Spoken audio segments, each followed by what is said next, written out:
Hello everyone, कैसे हैं आप सब। तो हम DSSB PGT बायोलॉजी का एग्ज़ाम सोल्व कर रहे थे। फर्स्ट पार्ट ऑलरेडी हो चुका है, जो DSSB PGT बायोलॉजी के नाम से इसमें सीरीज़ मिलेगी, उससे आप देख सकते हैं।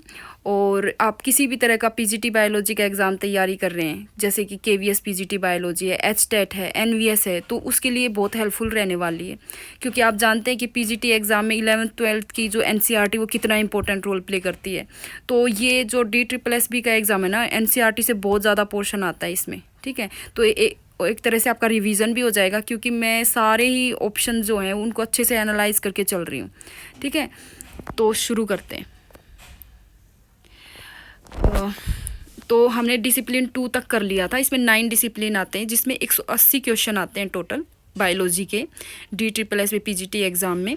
और 40 क्वेश्चन हमने कर लिए थे, क्योंकि एक डिसिप्लिन में 20 क्वेश्चन है, तो 2 कर लिए थे, तो हमने 40 क्वेश्चन अपने कंप्लीट कर लिए हैं।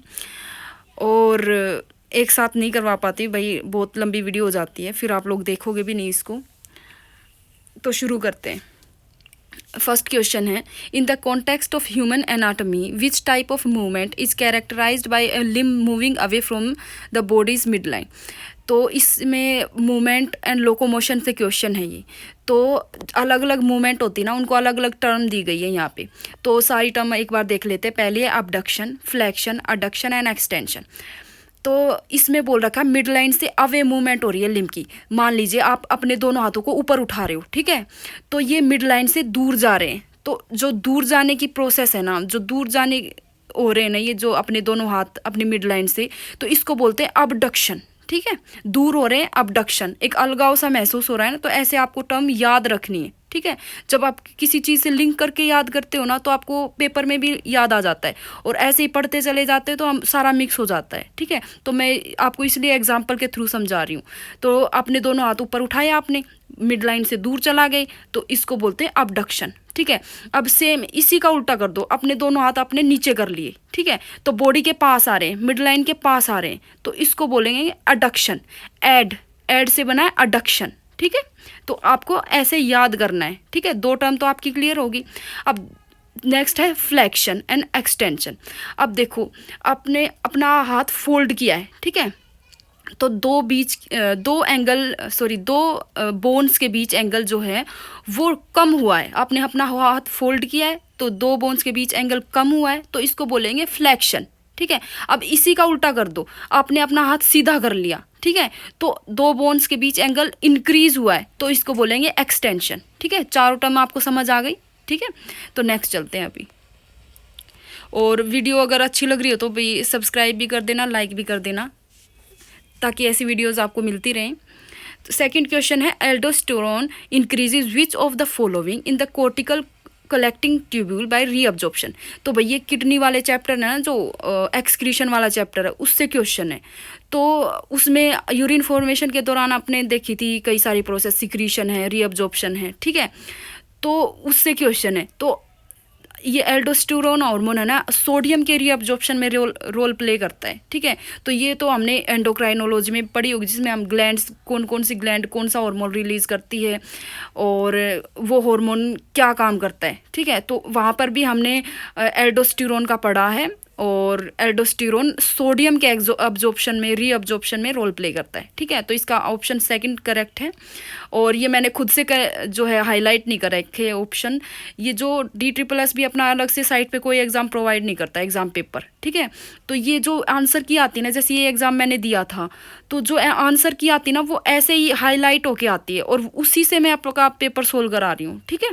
तो ये मेरी आंसर की है, क्योंकि ये एग्ज़ाम मैंने दिया था और उसी से मैं पेपर सोल्व करा रही हूँ। तो ये ऑलरेडी हाईलाइट है, ये मत सोचना कि मैं देखने के लिए लेके आई हूँ इनको। तो नेक्स्ट क्वेश्चन चलते हैं। During low light intensities only cyclic photophosphorylation takes place. Cyclic photophosphorylation occurs mostly in the.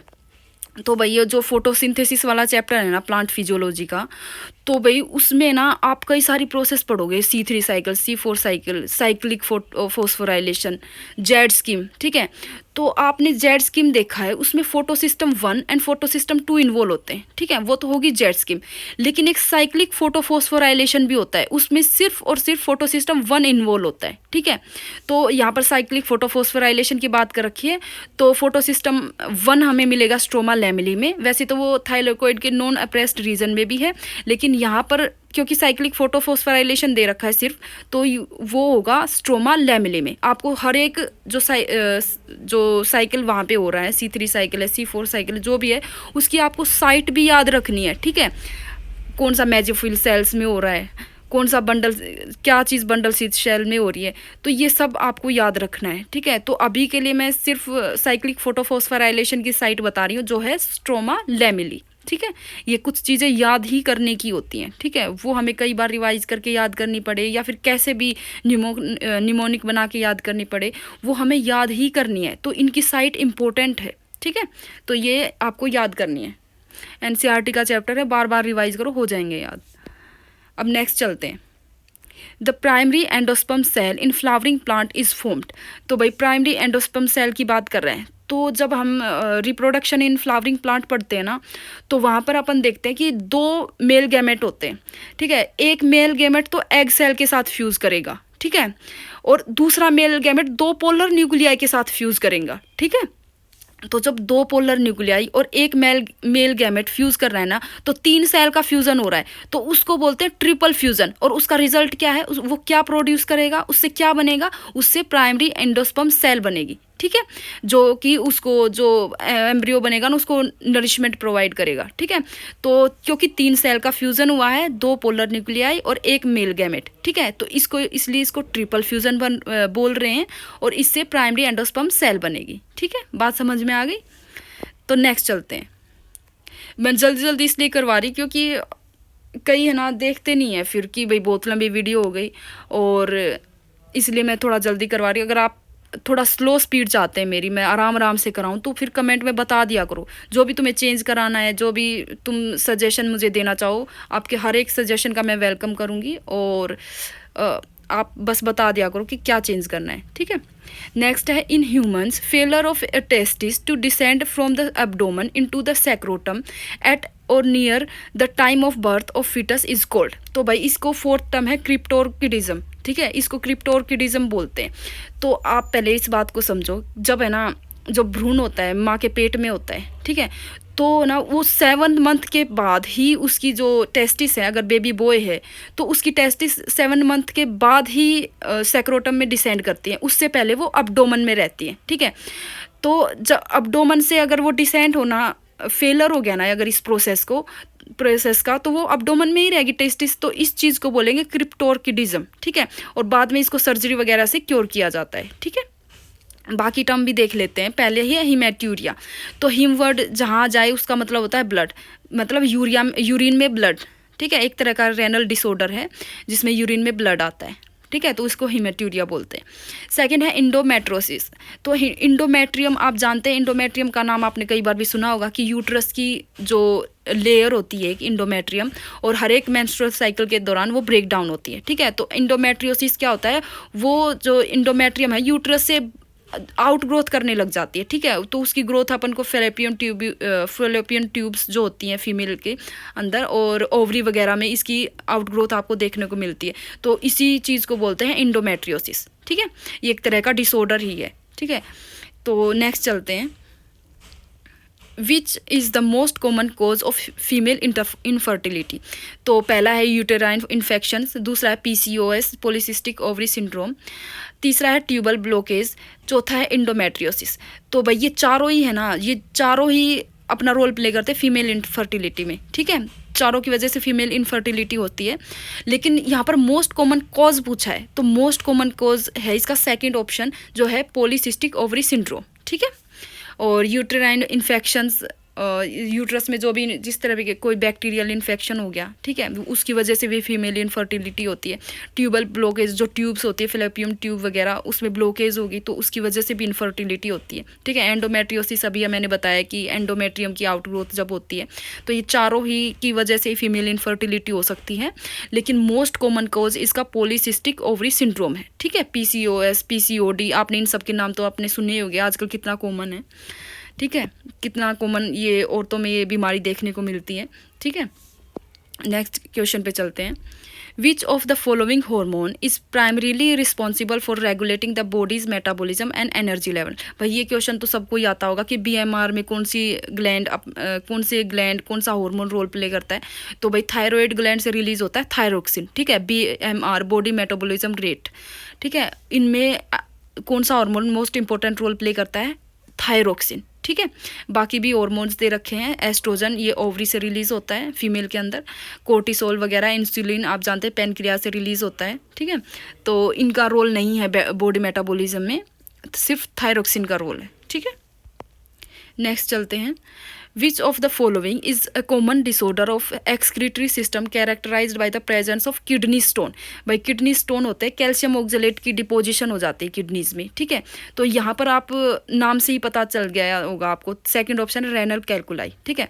तो इसी से ही किडनी स्टोन होते हैं, इसी की प्रेजेंस से किडनी स्टोन होते हैं। किसी ने नहीं भी पढ़ा होगा ना तो भी वो ऑप्शन छांट के लगा देगा कि भाई रेनल कैल्कुलाई। रेनल वर्ड कहीं भी आ जाए उसका अर्थ उसका आप अर्थ समझेंगे कि वो भाई किडनी से रिलेटेड है। रेनल वर्ड किडनी से रिलेटेड है, हिपैटिक वर्ड लीवर से रिलेटेड है, ठीक है। तो ऐसे कई सारी टर्म्स हैं जो आपको क्वेश्चन सोल्व करने में आपकी हेल्प कर सकती हैं। और बाकी जो टर्म्स है सिस्टाइटिस, पाइलोनेफ्राइटिस, ग्लोमेरुलोनेफ्राइटिस, तो भाई आइटिस वर्ड जहाँ भी आ जाए ना वो इन्फ्लामेशन से रिलेटेड है, इन्फ्लामेशन से रिलेटेड है, ठीक है। और आप इसका आंसर तो आप समझ ही गए कि भाई रेनल कैल्कुलाई है, ठीक है। नेक्स्ट चलते हैं। In the process of urine formation the maximum reabsorption of glucose occur in. तो maximum reabsorption of glucose proximal convoluted tubule में होता है, PCT में होता है। और अगर आपसे इसकी जगह ये भी क्वेश्चन आ जाता है ना, मैक्सिमम रीअब्जॉर्प्शन अकर्स इन, मतलब किसी भी चीज़ का नाम नहीं लिया जाता है, ग्लूकोज वगैरह का नाम नहीं लिया जाता, तो सबसे ज़्यादा रीअब्जॉर्प्शन ही PCT में होता है, ठीक है। अब रह गया collecting duct, distal convoluted tubule यानी DCT। यहाँ पर DCT जो अपन ने शुरू में जो पहला क्वेश्चन देखा था ना, एल्डोस्टेरोन दूसरा था ये शायद। तो एल्डोस्टेरोन कहाँ पर सोडियम की रीअब्जॉर्प्शन कराता है? तो उसका DCT में कराता है ज़्यादा, ठीक है, डिस्टल कॉन्वोल्यूटेड ट्यूब्यूल में। और फिर है लूप ऑफ हेनले, तो ascending loop of Henle, descending loop of Henle, ये लूप ऑफ हेनले के टाइप हैं। और अलग अलग साइट अलग अलग मिनरल के लिए जो है परमिएबल होती है, ठीक है। कोई जगह वाटर के लिए परमिएबल है, कोई वाटर के लिए परमिएबल नहीं है, ठीक है। तो वो पूरा एक प्रोसेस है जिसको रीअब्जॉर्प्शन एंड सिक्रीशन बोलते हैं। तो उसमें अपन को डिफरेंट जो मिनरल है, वाटर है, ये याद करने पड़ते हैं कि कौन सा का ऑब्जॉर्प्शन कहाँ पर हो रहा है, ठीक है। तो ग्लूकोज का रीअब्जॉर्प्शन सबसे ज़्यादा PCT में होता है, ठीक है। तो नेक्स्ट चलते हैं अभी। During a baby's suckling, the oxytocin causes which cell to contract, thereby expressing the milk from the alveoli into the ducts। तो भाई इसका मेमरी ग्लैंड से रिलेशन है, ठीक है। तो मेमरी ग्लैंड की सेल्स होती हैं कुछ मायोएपिथेलियल सेल्स, ठीक है। तो इसका आंसर आ जाएगा मायोएपिथेलियल सेल्स। तो पहला ऑप्शन देखते हैं इपैटिक सेल। भाई मिल्क के इजेक्शन में इपैटिक सेल यानी लीवर की सेल का क्या रोल है? फिर पेनक्रियाटिक सेल, भाई पेनक्रियाज का क्या रोल है यहाँ पे? डाइजेशन में तो है भी, तो यहाँ पर पेनक्रियाज का क्या रोल है मिल्क इंजेक्शन में?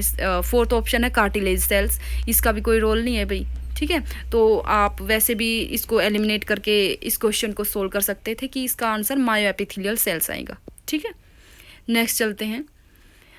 विच of the following correctly describes the composition and function of lymph in the human body. तो भाई लिम्फ में आप जानते हैं WBC होती हैं, वाइट ब्लड सेल्स होती हैं, उसमें रेड ब्लड सेल्स नहीं होती हैं, ठीक है। तो पहला ऑप्शन देखो, lymph is compose primarily of RBC यानी रेड ब्लड सेल्स। तो क्यों पहला ऑप्शन तो यही गलत हो गया भाई, रेड ब्लड सेल्स वहाँ नहीं होती है, ठीक है। सेकेंड है lymph is compose primarily of carbon dioxide and urea, नहीं ये नहीं आएगा इसका आंसर, कार्बन डाइऑक्साइड और यूरिया नहीं आएगा, उसमें वाइट ब्लड सेल्स आएगा। तो कौन से ऑप्शन में दे रखा है? फोर्थ ऑप्शन में दे रखा है lymph is composed mainly of white blood cells, WBC होती है उसके अंदर, Kyle and proteins, and it protects the body from foreign organism and other material by removing them from interstitial fluid. तो भाई white blood cells होती है, immunity भी role play करती हैं, और कोई फॉरेन ऑर्गेनिज्म है, बैक्टीरिया वगैरह है, तो उनको भी रिमूव करने में हेल्प करती हैं। ठीक है, तो लिम्फ का कहीं भी आ जाए तो आपको उसका रिलेशन यही मान के चलना है कि उसके अंदर वाइट ब्लड सेल्स आपको ज़्यादा देखने को मिलेंगी और रेड ब्लड सेल्स उसमें होती नहीं है। ठीक है, नेक्स्ट क्वेश्चन है which of the following factors is not commonly associated with influencing sexual behaviour in adolescents.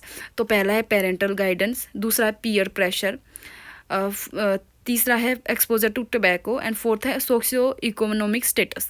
तो भाई ये जो तीनों ऑप्शन है ना, पेरेंटल गाइडेंस, पीयर प्रेशर यानी आपके फ्रेंड्स, आपका ग्रुप का क्या प्रेशर है, और इस सोशियो इकोनॉमिक स्टेटस, ये तीनों है ना डायरेक्टली इन्फ्लुएंस करते हैं, डायरेक्ट रोल प्ले करते हैं इन्फ्लुएंसिंग सेक्सुअल बिहेवियर इन एडोलिसेंट्स। लेकिन जो एक्सपोजर टू टोबैको है ना, ये डायरेक्टली रोल प्ले नहीं कर रहा है। ठीक है, तो इसका आंसर यहाँ पे थर्ड आएगा, एक्सपोजर टू टोबैको। ठीक है, जैसे टोबैको से नशा वगैरह होता है ना, तो ये डायरेक्टली इसका रोल हम नहीं मानेंगे।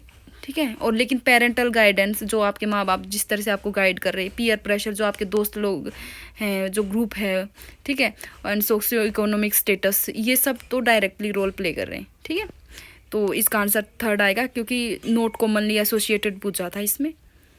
अब नेक्स्ट क्वेश्चन चलते हैं which specialised procedure is use to form an embryo in the lab in which a sperm is directly injected into the ovum.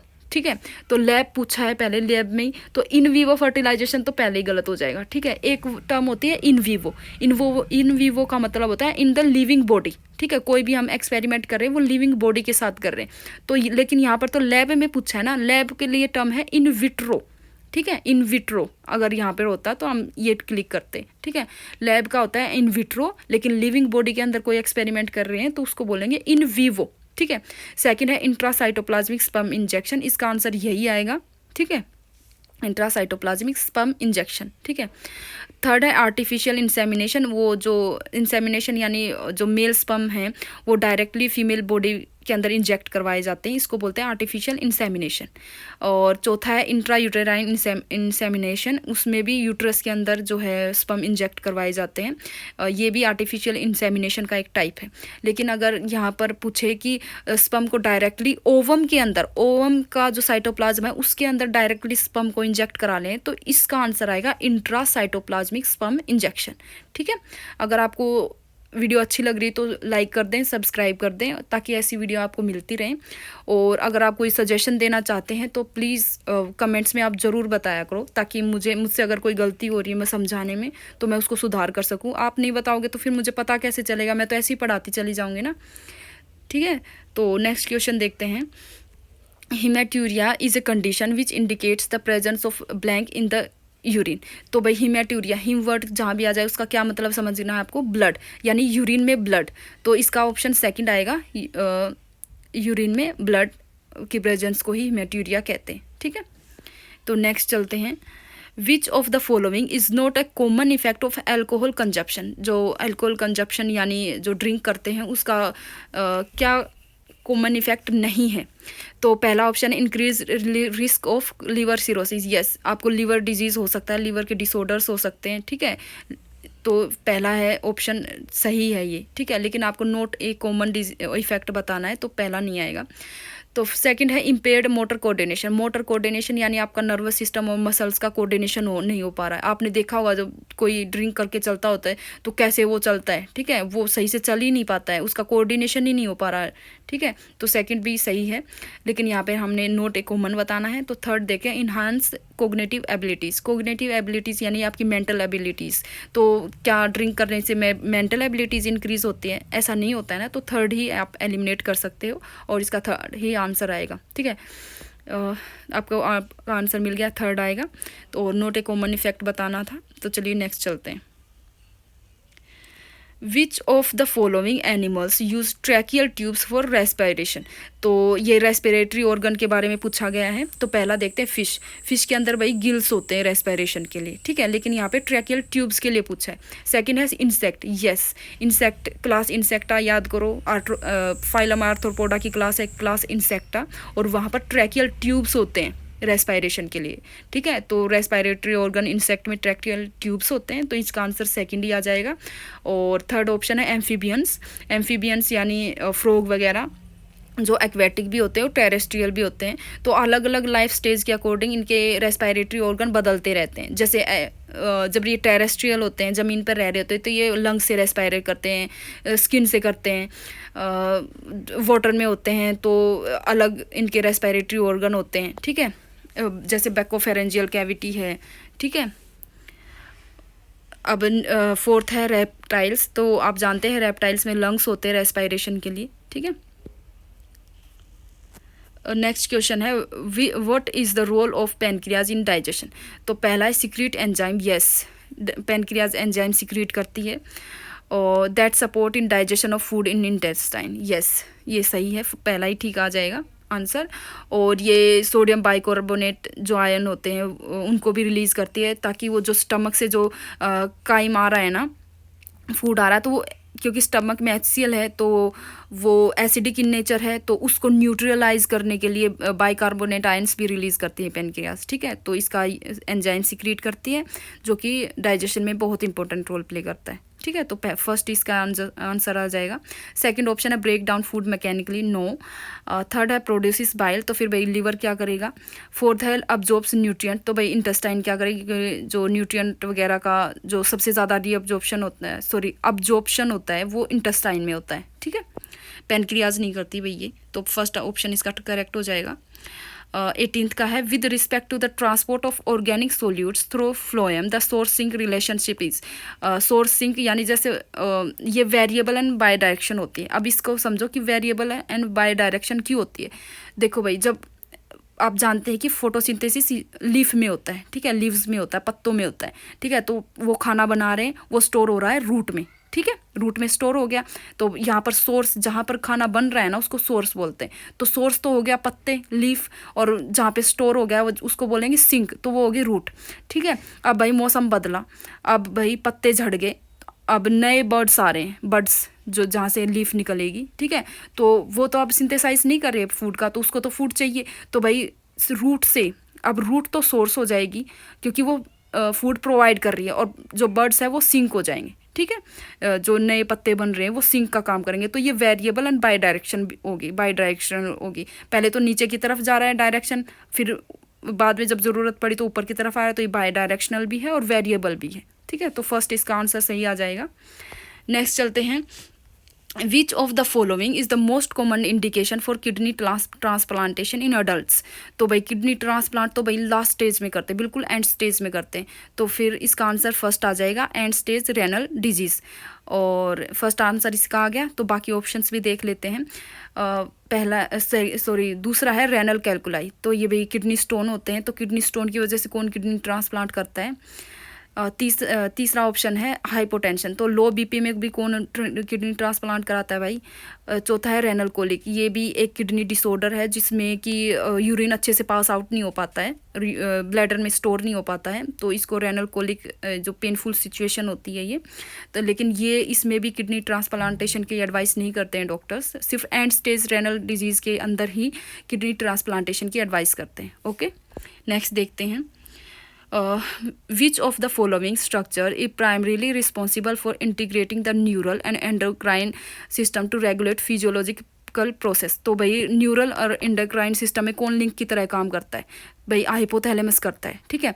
ये नर्वस सिस्टम के भी काम संभालता है भाई, जैसे थ्रस्ट, एंगर, जो भूख लगती है आपको, हंगर, ये सब हाइपोथैलेमस कंट्रोल कर रहा है। सिंपैथेटिक नर्वस सिस्टम भी कंट्रोल कर रहा है, ठीक है। और ये एंडोक्राइन सिस्टम की तरह भी काम करता है, एंडोक्राइन ग्लैंड की तरह भी काम करता है, क्योंकि आप जानते हैं जितने भी रिलीजिंग हार्मोन है ना, वो हाइपोथैलेमस रिलीज़ कर रहा है। और स्टिमुलेटिंग हार्मोन कौन रिलीज़ करता है, वो पिट्यूटरी ग्लैंड करती है रिलीज़, ठीक है। तो भाई इसका आंसर हाइपोथैलेमस आएगा, क्योंकि ये न्यूरल और एंडोक्राइन सिस्टम में एक लिंक की तरह काम कर रहा है, ठीक है। और पिट्यूटरी ग्लैंड को मास्टर ग्लैंड कहते हैं। और फिर एड्रिनल कोर्टेक्स है जो कि adrenaline and NOR adrenaline hormones वगैरह रिलीज़ करती है। और फिर थर्ड ऑप्शन है पीनियल ग्लैंड जो कि मेलाटोनिन हार्मोन रिलीज़ करती है, ठीक है।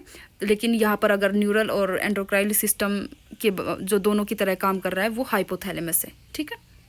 ये भाई बिल्कुल एनसीईआरटी की लाइन है, ये एनसीईआरटी में है ये हाइपोथैलेमस का, ठीक है। ऐसा नहीं सोचना कि बाहर से क्वेश्चन आ गया। तो भाई अपने 20 क्वेश्चन डिसिप्लिन 3 के कंप्लीट हो गए हैं। अब नया है डिसिप्लिन 4, ठीक है। इसमें भी 20 क्वेश्चन है। और DSSS का आप जानते ही, अगर आपने कभी एग्ज़ाम दिया है अगर, तो आपको पता ही होगा कि जो इसमें 9 डिसिप्लिन है, और जब पहला आप सबमिट करोगे तभी दूसरा ओपन होएगा, ठीक है। और अगर आपने दूसरा ओपन कर लिया तो आप पहले में जाकर अपना कोई जो है एडिट नहीं कर सकते। जैसे आपको कोई क्वेश्चन आपने गलत कर लिया, बाद में सबमिट करने के बाद आपको याद आया, तो आप ऐसा नहीं कर सकते हैं। आपको फॉरवर्ड ही चलना पड़ेगा, आप पीछे नहीं जा सकते हो, ठीक है। तो बस यही, आपने दिया ही होगा एग्ज़ाम, और नहीं दिया है तो आप ये बात आप हमेशा याद रखें कि अपना सोच समझ के एग्ज़ाम करें, और सबमिट करने से पहले अपना देख लें तक, क्योंकि आप रीओपन नहीं कर सकते उसको। तो डिसिप्लिन 4 का फर्स्ट क्वेश्चन है, which scientist in 1970 propose the endo symbiotic hypothesis about mitochondria. तो भाई एंडो सिम्बायोटिक का मतलब है, एंडो मतलब इनसाइड, सिम्बायोटिक मतलब लिविंग टुगेदर।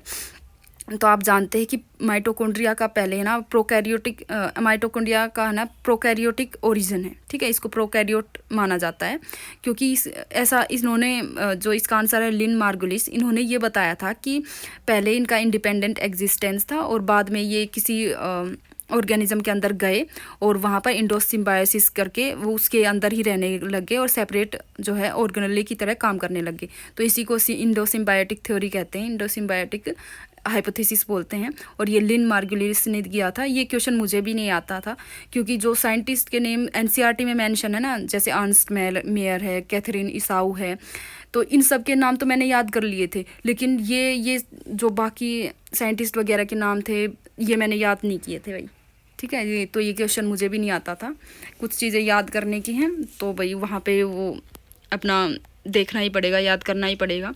तो मैंने तो सिर्फ एनसीईआरटी के ही याद कर रखे हैं, ठीक है। नेक्स्ट चलते हैं, how many true breeding P plant varieties did Mendel select. तो आप जानते हैं मेंडल ने 7 contrasting pair of traits select किए थे, 7 कॉन्ट्रास्टिंग पेयर, तो यानी उसने 14 पी प्लांट सिलेक्ट किए थे, तो इसका आंसर 14 आएगा।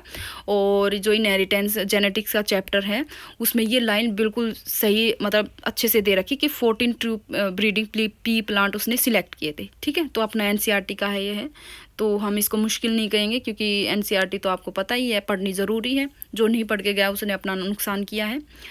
और ये क्वेश्चन एनसीईआरटी से था, तो आपसे सोल्व हो जाना चाहिए था।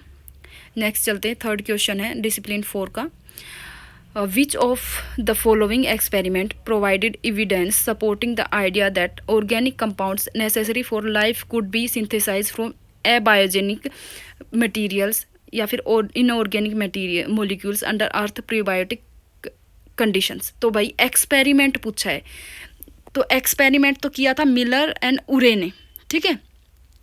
लेकिन अगर आपसे ये पूछे ना, ये हाइपोथेसिस, ये अजम्पशन किसने दिया था, ये अजम्पशन दिया था ओपरेन एंड हाल्डेन ने, ठीक है। आगे भी ये क्वेश्चन है, ओपरेन एंड हाल्डेन ने तो ये अजम्पशन दिया था, ये हाइपोथेसिस दिया था, लेकिन इसको एक्सपेरिमेंटली प्रूफ, इसको टेस्ट किसने किया था, मिलर एंड उरे ने, ठीक है। उन्होंने ये कहा था कि जैसे प्रीबायोटिक कंडीशन ऑफ अर्थ का मतलब है, जैसे पहले अर्थ जब बनी ना, इसका टेम्परेचर बहुत हाई था, ठीक है, लगभग 800 डिग्री सेल्सियस, जो कि मिलर एंड उरे ने लैब लेवल पे क्रिएट किया, ठीक है। और यहाँ पर रिड्यूसिंग एटमॉस्फेयर था, यानी ऑक्सीजन अब्सेंट थी, ठीक है। ये सब कंडीशंस मिलर एंड उरे ने क्रिएट की लैब में, ठीक है। और ये एक्सपेरिमेंट प्रूव करके दिखाया कि भाई जो आरएनए अमीनो एसिड्स वगैरह मिले थे इस कंडीशंस में, उसी से जो है लाइफ बनी है, उसी से लाइफ ओरिजिनेट हुई है, ठीक है। तो ये मिलर एंड उरे ने एक्सपेरिमेंट किए था, ये आप याद रखें। और ओपरेन एंड हाल्डेन ने ये हाइपोथेसिस दिया था, ठीक है। दोनों में डिफरेंस है, और आगे क्वेश्चन आएगा उससे आपको और भी ज़्यादा क्लियर हो जाएगा। तो नेक्स्ट चलते हैं, which of the following was not used by Nirenberg for deciphering the genetic code. तो भाई जो ह्यूमन जीनोम प्रोजेक्ट था उससे ये क्वेश्चन है, तो भाई उन्होंने क्या यूज़ नहीं किया था। तो पहला ऑप्शन है एंजाइम न्यूक्लियोसाइड फॉस्फोराइलेज, ये यूज़ किया था उन्होंने, और एनसीईआरटी में भी मेंशन है ये, ठीक है। दूसरा है रेडियो एक्टिव अमीनो एसिड, ये भी उन्होंने यूज़ किया था। तीसरा है एंजाइम डीएनए पोल 3, तो ये भाई ये यूज़ नहीं किया था, उसमें ये मेंशन नहीं है। फोर्थ है cell free system of protein synthesis, ये भी उन्होंने यूज़ किया था और ये तो बहुत ही इंपॉर्टेंट रोल प्ले कर रहा है, cell free system of protein synthesis. ठीक है, तो भाई जो नीरनबर्ग ने, मार्शल नीरनबर्ग है इनका पूरा नाम, जो यूज़ नहीं किया था वो है एंजाइम डीएनए पोल 3। ठीक है, नेक्स्ट है अपना Gregor Mendel selected 7 pairs of contrasting characters for his experiment on pea plants. Which of the following traits selected by Mendel turned out to be dominant trait in his experiment? तो भाई NCERT में table दी गई है dominant और recessive की, ठीक है, वो और डोमिनेंट और रिसेसिव की दे रखी, कौन कौन से कैरेक्टर चूज कर रखा है उसकी भी दे रखी है, तो उससे भाई बहुत क्वेश्चन आते हैं। ठीक है, हर पेपर में आपको क्वेश्चन देखने को मिलेगा, तो एनसीईआरटी की टेबल याद कर लेना। ठीक है, तो पहला ऑप्शन है टर्मिनल फ्लावर पोजीशन, ये भाई रिसेसिव था। और दूसरा है येलो पोड कलर, ये भी रिसेसिव था। अगर ग्रीन पोड कलर होता ना तो यहाँ पर ग्रीन पोड कलर डोमिनेंट था, येलो पोड कलर रिसेसिव था। थर्ड है green seed colour, green seed colour तो रिसेसिव था, यहाँ पर अगर येलो सीड कलर होता ना तो वो डोमिनेंट था। ठीक है, फोर्थ ऑप्शन है एक्सियल फ्लावर पोजीशन, तो भाई ये वाला डोमिनेंट था। तो वैसे भी अगर आप ये नहीं करते ना तो भी आप 2 ऑप्शन तो अपने आप रिमूव कर सकते थे। ठीक है, तो पहला है टर्मिनल फ्लावर पोजीशन और लास्ट ऑप्शन है एक्सियल फ्लावर पोजीशन।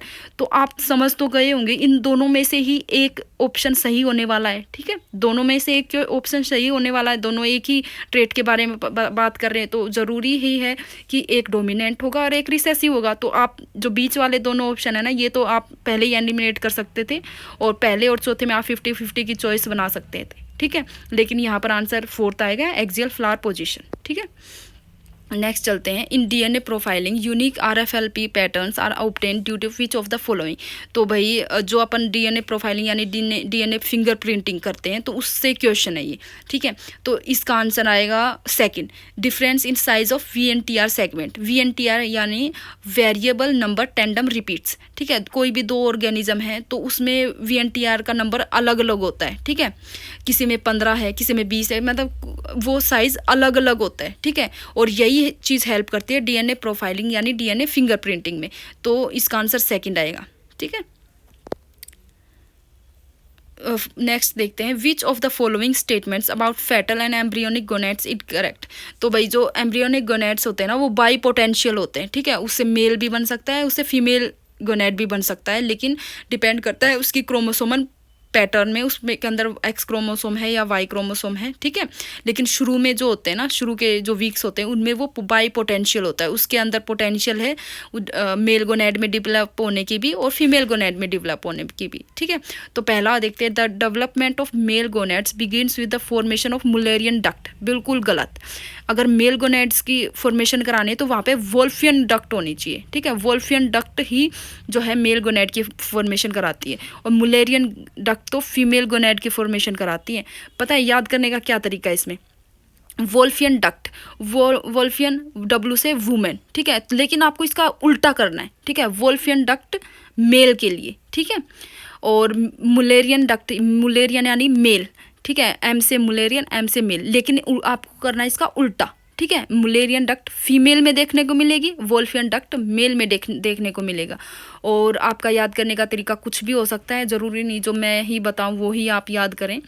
तो आप कुछ भी आप निमोनिक बना लीजिए, पर आपको याद करना है ये। ठीक है, सेकंड है the female gonad develop from mesonephric duct. तो वो फिर इंटरमीडिएट मेजोडर्म से डेवलप होती है, मेजोनेफ्रिक डक्ट से डेवलप नहीं होती। ठीक है, तो सेकंड भी गलत है।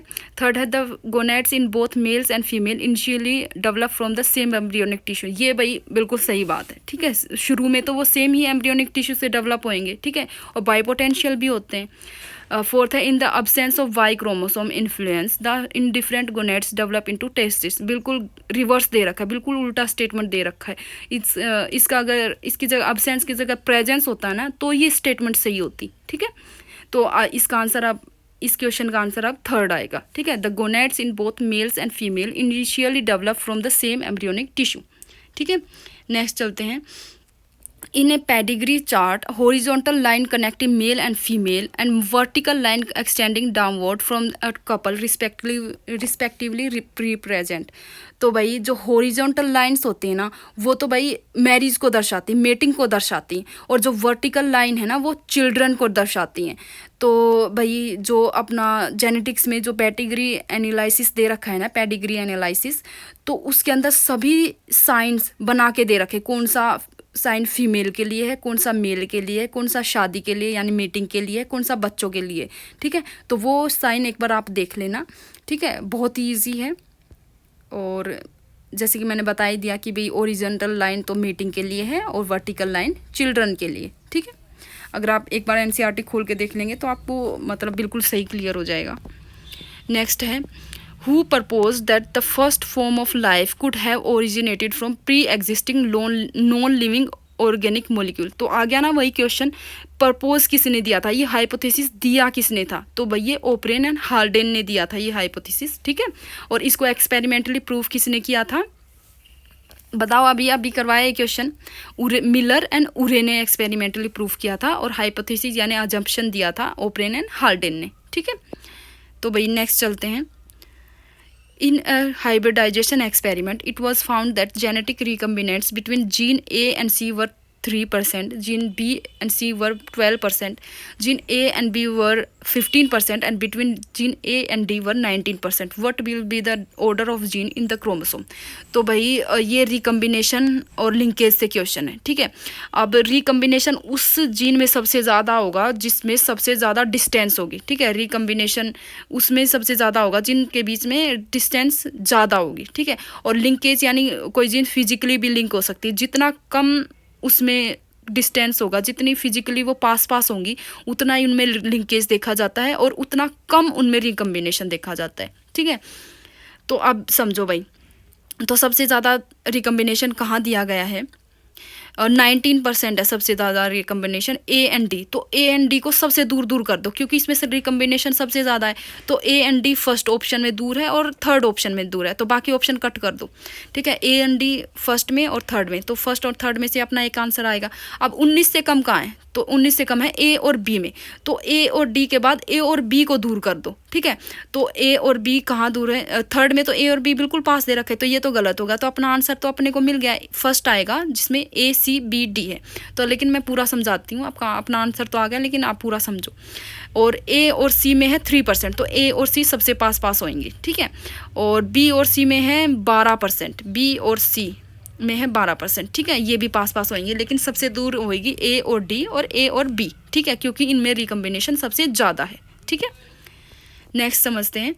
At what stage of blastomere in the zygote transferred into the fallopian tube bye zygote intrafallopian transfer. तो भाई जो हम ART की टेक्निक्स पढ़ते हैं ना, असिस्टिव रिप्रोडक्टिव टेक्निक्स, तो उनमें ये दे रखा है, अपना NCERT में दे रखा है. तो भाई अप टू 8 ब्लास्टोमियर ही हम उसको ट्रांसफ़र कर सकते हैं. जिफ्ट जो जाइगोट फेलोपियन ट्रांसफ़र है, तो उसमें फेलोपियन ट्यूब में हम अप टू 8 ब्लास्टोमियर तक का एम्ब्रियो हम उसमें ट्रांसफ़र कर सकते हैं. ठीक है, तो आपको ये याद रखना है, अप टू 8 ब्लास्टोमियर्स. ठीक है, नेक्स्ट क्वेश्चन है, the first fossil a fragile upper jaw of Ramapithecus was recovered by G. Edward Lewis in 1932 from which of the following areas. तो भाई रामापिथिकस के फॉसिल्स हमें कहाँ से मिलते हैं, शिवालिक हिल इंडिया. ठीक है, तो इसका आंसर फर्स्ट आ जाएगा, शिवालिक हिल इंडिया. तो रामापिथिकस ये सब आपको याद करना है, और इसके फॉसिल्स कहाँ से मिले हैं ये भी याद करना है. तो फर्स्ट आंसर है इसका शिवालिक हिल इंडिया. ठीक है, इसमें समझाने का नहीं है, कुछ चीज़ें याद ही करने की होती, क्योंकि वो एज इट इज़ ही छपी होती है और वैसे ही अपने दिमाग में छापनी होती है. ठीक है, उसमें समझाने का कुछ नहीं है. तो जो हम ह्यूमन का इवोल्यूशन पढ़ते हैं, तो वहाँ पर रामापिथिकस ये सब हमें देखने को मिलता है. नेक्स्ट क्वेश्चन है, which scientist in 1924 has proposed that condition on the primeval earth billions of years ago were definitely different from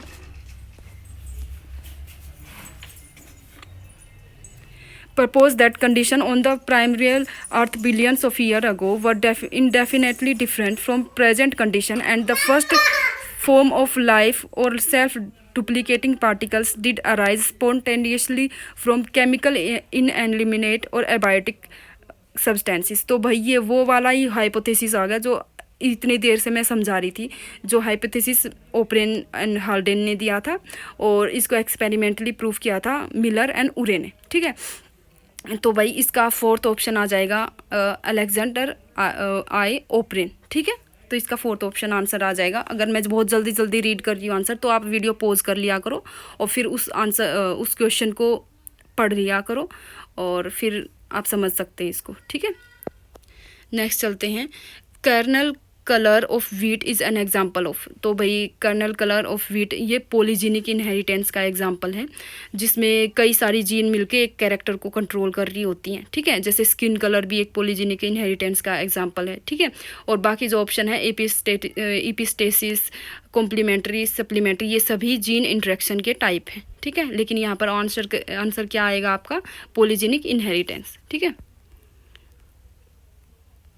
next है the sequence that leads to the expression of a response of an organism towards a stimulus is called। तो भाई response और stimulus का जो होता है वो उसको सिग्नल ट्रांसडक्शन पाथवे कहते हैं। ठीक है, सिग्नल ट्रांसडक्शन पाथवे कहते हैं। जब कोई सिग्नल आता है सेल के पास, उसको उसके प्रति वो रिस्पॉन्स शो करते हैं, तो वो उसको बोलते हैं सिग्नल ट्रांसडक्शन पाथवेज। ठीक है, बाकी जो दे रखे हैं एनाबोलिक, मेटाबोलिक, एम्फीबोलिक, ये मेटाबोलिक पाथवेज के एग्जांपल हैं, लेकिन यहाँ पर रिस्पॉन्स एंड स्टिमुलस का पूछा है, तो इसका फर्स्ट आंसर आएगा सिग्नल ट्रांसडक्शन पाथवेज। और मैं बहुत जल्दी जल्दी अगर रीड कर रही हूँ तो आप वीडियो पॉज करके आप पढ़ सकते हैं क्वेश्चन को। अगर आपको ज़्यादा दिक्कत हो रही है तो आप कमेंट्स में बता देना, सजेशन दे देना, और मैं बहुत स्लो करवा दूँगी फिर इसको। नेक्स्ट है what is the primary difference between a transition and A transversion mutation. तो भाई म्यूटेशन से ये क्वेश्चन है, तो आप समझिए, अगर आप दो तरह के नाइट्रोजनस बेस है, प्यूरिन एंड पिरिमिडिन। अगर प्यूरिन में ही चेंज हो रहा है बेस, तो उसको क्या बोलेंगे? ट्रांजिशन। अगर प्यूरिन का पिरिमिडिन में हो रहा है ना, तो उसको बोलेंगे ट्रांसवर्जन। ठीक है, तो ये टाइप ऑफ बेस सब्सटीट्यूशन पे डिपेंड है। ठीक है, तो इसका फोर्थ ऑप्शन आ जाएगा। इन breeding populations random fluctuation in allele frequency is called. तो भाई इसको जेनेटिक ड्रिफ्ट बोलेंगे। ठीक है, जब भी एलील फ्रीक्वेंसी में चेंज होता है ना, कोई रैंडम चेंज, तो उसको जेनेटिक ड्रिफ्ट माना जाता है, जेनेटिक ड्रिफ्ट बोलते हैं। और ठीक है, तो इसका फर्स्ट ऑप्शन ठीक हो जाएगा, और ये इवोल्यूशन से लिया गया है। ठीक है, और नेक्स्ट चलते हैं अभी। ए change in allele frequencies with in A population indicates that. जब भी कोई एलील फ्रीक्वेंसी में चेंज होता है ना, तो उसको वहाँ पर बोलते हैं कि वहाँ पर इवोल्यूशन हुआ है। ठीक है, तो अगर कोई चेंज है तो फर्स्ट ऑप्शन देखो, the population is genetically stable. अब भाई चेंज हुआ है तो वो जेनेटिकली स्टेबल कैसे हो गई? सेकंड है evolution occurs in the population. Yes, अगर किसी एलील फ्रीक्वेंसी में चेंज है तो वहाँ पर इवोल्यूशन हुआ है, तो सेकंड ऑप्शन उसका करेक्ट हो जाएगा। थर्ड है the population is in Hardy Weinberg equilibrium. नहीं भाई, हार्डी-वीएनबर्ग इक्विलिब्रियम में तो चेंज होना ही नहीं चाहिए। ठीक है, फोर्थ है मेटिंग इज कम्प्लीटली रैंडम। नहीं, ये भी इसका आंसर नहीं आएगा, तो इसका आंसर भाई सेकंड आएगा, evolution occurs in the population. ठीक है, नेक्स्ट है in a test cross involving a dihybrid plant what phenotypic ratio is expected if the genes assort independently. तो भाई डाईहाइब्रिड का पूछा है, तो 4 बार 1-1-1 लिख देना, 1:1:1:1। ठीक है, अगर यहाँ पर मोनोहाइब्रिड टेस्ट क्रॉस पूछा जाता है ना, तो यहाँ पर 2 बार ही 1 आता है, 1:1। अगर डाई हाइब्रिड पूछा है तो 1:1:1:1, 4 बार 1-1 आ जाएगा। ठीक है, ये एक पूरा आपको करके देखना पड़ेगा, उसके बाद ही आप रिजल्ट तक पहुँचोगे। लेकिन यहाँ पर मैं सिर्फ सीधा बता रही हूँ, सीधा शॉर्टकट बता रही हूँ। अगर मोनो हाइब्रिड है तो 2 बार 1-1 आएगा, 1:1। अगर डाई हाइब्रिड है तो 4 बार 1-1 लिख देना। ठीक है, मैंने तो ऐसे याद कर रखा है, क्योंकि हर बार हम सोल्व करके तो नहीं देख सकते ना। ठीक है, नेक्स्ट है which of the following is an example of sex linked inheritance. तो भाई पहला है सिकल सेल एनीमिया, वो है ऑटोसोमल रिसेसिव। ठीक है, सेक्स लिंक्ड नहीं है, वो ऑटोसोमल रिसेसिव है। फिनाइल कीटोनुरिया भी ऑटोसोमल रिसेसिव है। थर्ड है red and green colour blindness, yes this is the sex linked inheritance. ठीक है, फोर्थ है मस्कुलर डिस्ट्रोफी, ये भी इसका आंसर नहीं है। तो भाई red and green colour blindness है वो ही सेक्स लिंक्ड इनहेरिटेंस है। ठीक है, और अभी अपने 40 क्वेश्चन कंप्लीट हो गए, तो नेक्स्ट हम डिसिप्लिन 5 एंड 6 कंप्लीट करेंगे। और अगर आपको वीडियो अच्छी लगी हो तो सब्सक्राइब कर लेना, लाइक कर देना। ठीक है, अगर आप कोई सजेशन देना चाहते हो तो मोस्ट वेलकम, मैं ज़रूर उसको फॉलो करूँगी अगर सजेशन अच्छा लगा मुझे। और मैं कोई भी आप सजेशन देना चाहो, अगर आपको समझ आ रहा है तो उसके लिए भी लिख देना, कमेंट्स में बता देना। ठीक है, सब्सक्राइब कर लेना। Thank you so much.